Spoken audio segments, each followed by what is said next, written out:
Okay, today Nirmala Kavita Sagara, another poem is Unknown Person. We are in third book, True Experiences, True Real Incident occurred in 2006 life. Writer Brahmina woman life. యథార్థ కథలు బయోగ్రఫీలే చాలామందికి మార్గదర్శకంగా ఉంటాయి అని అందరికీ తెలుసు. అర్థమైందా? ఒక చట్టం వచ్చేటప్పటికి అంబేద్కర్ని రాజ్యాంగ పితామహుడు అనేశారు. మరి ఇప్పుడు ఈ నిర్మల చట్టం రాసిన ఈమెను ఏమనాలి?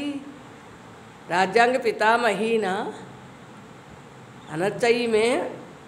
ఈమె తల్లిదండ్రులు తాతలు అందరి కుటుంబాల్లో గౌరవనీయంగా బతికి 2006లో అలా పెళ్లి మోసంలో చావు దెబ్బతిని బయటకు వచ్చిన ఈమె సొంత అనుభవంలోంచి తీసుకొచ్చిన చట్టమే ఈ నిర్మల చట్టం.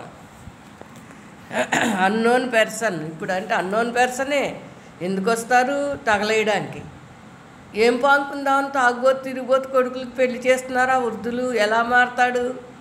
చదువుకున్న డబ్బున్న ఆడదాన్ని అంటగడితే వాడు చెడంతా పోతుందా, కొడుకు చెడంతా అనేది ప్రశ్న అన్నమాట. మన ఇంట్లో అంత చెడు ఉన్నప్పుడు ఆ చెడుని పక్క వాళ్ళకి అంటగట్టచ్చా పెళ్లి పేరుతో అనేది ప్రశ్న.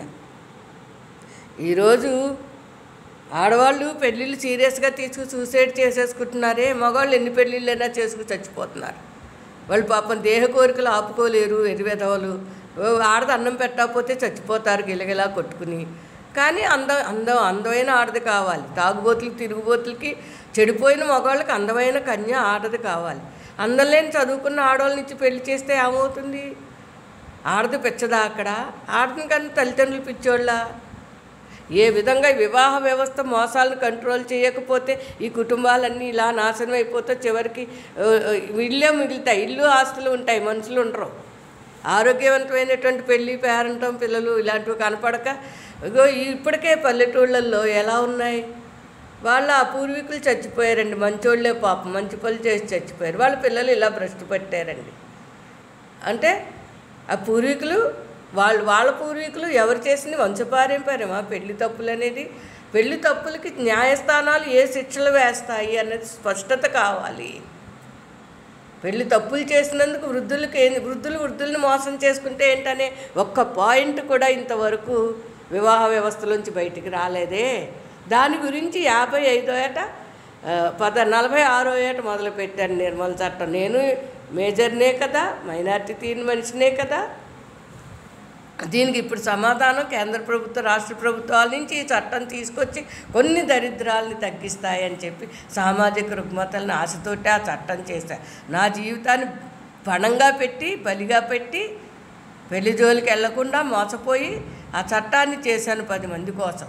ఇవాళ ఎవరు పొగిడి సన్మానాలు చేయకపోయినా దాని యొక్క మంచిని బయటికి తీయాలి, తీసి సమాజాన్ని అవేకనింగ్ చేయాలనే కవితల ద్వారా ముందు ప్రచారం చేసేస్తున్నాను. కనీసం అప్పుడైనా ప్రభుత్వాలు మెల్లిగా చట్టాలు చేస్తాయి. Unknown person. చుట్టాల్లో కూడా తాగుబోతులు తిరుగుబోతులకి ఆడపిల్ల నుంచి దేహాలు పాడు చేస్తే ఆడపిల్లలు ఆత్మహత్య చేసుకుంటారు. ఎవరు ఆపగలరు? బలవంతం పెళ్ళిళ్ళు చేస్తే ఎవరు ఆపగలరు ఆత్మహత్యల్ని? అంటే దానికి కారణం పెద్దవాళ్ళు అవుతున్నారు కదా. నైతిక తప్పులు.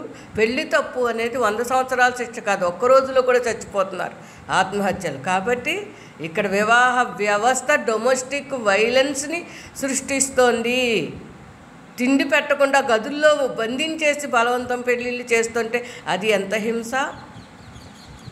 ఇవాళ ఎవ్వరూ ఏమీ చేయలేరు. పాత తరాల నుంచి కూడా ఇలాంటి దుర్మార్గాలు ఉన్నాయి. నా చిన్నప్పుడే అనుకున్నానుగా చేయాలి మంచి చట్టం అని. 16వ ఏట అనుకున్నాను. ఒక లెక్చరర్ గారు, పేరు కూడా చెప్పడానికి ఆమె వయసు ఎంతో చెప్పలేని పేరు, డివి రమణ గారు. నేను జూనియర్ కాలేజీలో చేరడానికి ముందు నాలాగే చిన్న పిల్ల పక్కన కూర్చుంటే ఆ పిల్ల తెలుసో తెలియకో 14 ఏళ్ళ వయసు చేత ఇంటర్లో చేరకుండాంటే, నువ్వు రూల్స్ చేసేస్తావా, నీకు రూల్స్ తెలుసా అని ఆ టీచర్ ఆ చంటి పిల్లని విసుక్కుందనమాట. ఆ చంటి పిల్ల పక్కన చేతులు కట్టుకుని నేను అమాయకంగా నుంచుని చుట్టూ వాతావరణం పరిశీలిస్తున్నాను. నువ్వు గొప్పదానివా, రూల్స్ మాకే చెప్పేస్తావా అని. ఏమిటి అహంకారాలు మనుషులకి అర్థం కాదు. ఎవరికి ఏమీ చెప్పక్కర్లేదు. నీతి ధర్మాచరణ మంచి బుద్ధి పక్క వాళ్ళకి అపకారం చేయకపోవడం, ఇవి ఎవరైతే ఆచరిస్తారో వీళ్ళు ఏ రూల్స్ చెప్పకపోయినా వీళ్ళు ప్రపంచంలో గొప్పవాళ్ళే, మెరిట్ పర్సన్సే అని చెబుతున్నాను అనమాట. ఏమైనా నిర్మల చట్టం చేశాను కదా, ఒకళ్ళు తప్పు చేస్తే 10 మందిని కొట్టేసేవారు నా తండ్రి యొక్క పెద్దన్నయ్య చాంతాళ్ళు నెట్టి. ఎందుకు? మేము వాళ్ళ ఇంటికి వెళ్ళేవాళ్ళం కాదు. నేను నా తండ్రి కూడా వాళ్ళ ఇంటికి వెళ్ళేవాడు కాదు, ఒక్క పూట అన్నం తినేవాడు కాదు. అంటే కొట్టుకోవడం, తిట్టుకోవడం, అసహించుకోవడం, అవమానించుకోవడం, అశుభ్ర వాతావరణం ఉన్న చోట కడుపు నిండా ఎవరు అన్నం తినలేరు బ్రాహ్మణ కులంలో అన్నది మెయిన్ పాయింట్. మిగిలిన కులాలు ఎలా విలువలు ఇస్తాయో తెలియదు. ఈరోజు శాంతియుతము అంటుంటే ప్రశాంతి, మనశ్శాంతి ఎక్కడి నుంచి వస్తుంది? మనశ్శాంతి వాతలు పెడుతుంటే ఇళ్లల్లో కొడుకులు, కోడళ్ళు, కూతుళ్ళు, అల్లుళ్ళు వీళ్ళ ఆస్తులు అమ్మించేసేసి పెద్దవాళ్ళని నడి రోడ్డు మీకు గెంటేసేవాళ్ళు వీళ్ళ. అందుకే నా అన్నయ్యని ఉదాహరణగా తీసుకోండి అని కేంద్ర ప్రభుత్వానికి డైరెక్ట్గా పబ్లిక్ చేసేసాను. ఎందుకు చేయను? నా సొంత అన్నయ్యే. 40 ఏళ్ళు తల్లి తండ్రి వెనకాల బాధ్యతగా నేను ఉన్నాను.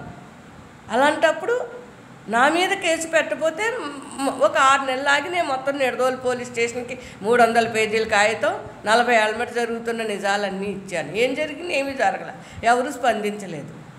ఇవన్నీ ఏమిటంటే మనుషులు అంతే. పోలీసులు చట్టాలు అంటూ వెళ్ళిపోయినా కూడా ఎవరు ఏమీ పట్టించుకోరు. పట్టించుకునే రోజులు కావు ఇవి అసలు. జాగ్రత్తగా గౌరవంగా ఎవరు ఏ రూట్లో బతకాలి. ఇది ప్రభుత్వం, సమాజం, సంక్షేమం, ఆరోగ్యం వీటి తీస్తే ఇప్పుడు ప్రస్తుతం చేస్తున్న ప్రభుత్వం కొన్ని నియమాలు బాగానే ఉన్నాయి. సరే, ఇంతకీ ప్రభుత్వాన్ని గురించి కాదుగా ఈ కవిత. అన్నోన్ పర్సన్, ముక్కు మొహం తెలియని వాడు చావు దెబ్బ కొట్టంటే ఆ రోజు తల్లి బతికించింది కాబట్టి ఈరోజు మాట్లాడుతున్నాను. ఆ రోజు నేను చచ్చిపోయి ఉంటే ఈరోజు మాట్లాడడానికి ఎవరు ఉండరు కదా. నా అన్న వదిలి నా తల్లి మీ పగబట్టేవారు కాదు కదా. దూరం అయిపోయి మోసం చేసి నానా హింసలు పెట్టేసి పైకి ఇవాళ నా 2 అక్కలు, నా అన్నయ్య చదువు, అధికారం, డబ్బు వెనకాల వెళ్ళిపోయి వాడు గొప్పోడంటే నా విషయంలో చేసిన తప్పులు ఏమవుతాయి? తల్లిదండ్రి మేము ముగ్గురం కలిసి పస్తులున్నాం. ఇవాళ బయటకు వచ్చి ఆ నిజాలు నేను చెప్తాను. నిజాలు ఉంటాయి, అబద్ధాలు ఉంటాయి. కానీ నేను అవమానపడగా ఆమె వెనకాల కారాలు, మిరియాలు అమ్మచ్చు, చీరలు అమ్మను, నా లెక్చరర్స్ సైకిల్ కట్టుకుని ఆమెకు వెనకాల ఉపకారాలు చేశాను. అలాంటి తల్లిని నా 48 ఏట విడదీయాలని వెధవ బుద్ధి ఎందుకు పుట్టింది వాళ్ళకి? ఇవన్నీ కూడా పబ్లిక్గానే నేను ప్రశ్నిస్తున్నాను మనుషులు. ఇది బ్రాహ్మణ కులంలో పుట్టి పెరిగినటువంటి అన్యాయం. 55 ఏళ్ల క్రితం పుట్టిన నాకు జరిగిన అన్యాయం. నా నీతి, నిజాయితీ, న్యాయం, ధర్మం రుజుమార్గానికి పట్టినటువంటి పరమ దరిద్రం అని చెబుతున్నాను. ఇలాంటి కుటుంబ మోసాలు, డొమెస్టిక్ వైలెన్స్ బయటకు వచ్చినా కూడా గత జ్ఞాపకాలు మనసును పీడిస్తూనే ఉంటాయి. గతంలో అవమానాలు కానీ మర్చిపోవడానికి ట్రై చేస్తాం. అన్ని మనం మనసును బాగు చేసుకుంటూ ముందుకెళ్ళిపోతాం అన్నమాట. ఏమీ బాధ లేదు. ఇవాళ యువతరం ఎదిరించట్లేదు, ఎవరు మంచోళ్ళని పొగిడేయడానికి లేదు. ఎవరు చేసిన పనులు వాళ్ళు చేస్తున్నారు. తప్పించుకుపోయేవాళ్ళు కొందరైతే ధైర్యంగా నిలబడి తప్పును సరిదిద్ది జీవితాలు నిలబెట్టేవాళ్ళు కొందరు. ఈ నిలబెట్టేవాళ్ళు ఈ ప్రపంచంలో 100లో 1 కూడా కంటికి కనపడరు. వాళ్ళు మౌనంగా దూరంగా ఉంటారంతే. చెయ్యని తప్పులకు శిక్ష పడతాం. ఇది కోర్టు బయటికి రావు, చట్టాల దృష్టిలోకి రావు, హింసలు రావాలి. అన్నోన్ పర్సన్స్, ఓ పొల్యూటెడ్ మైండ్.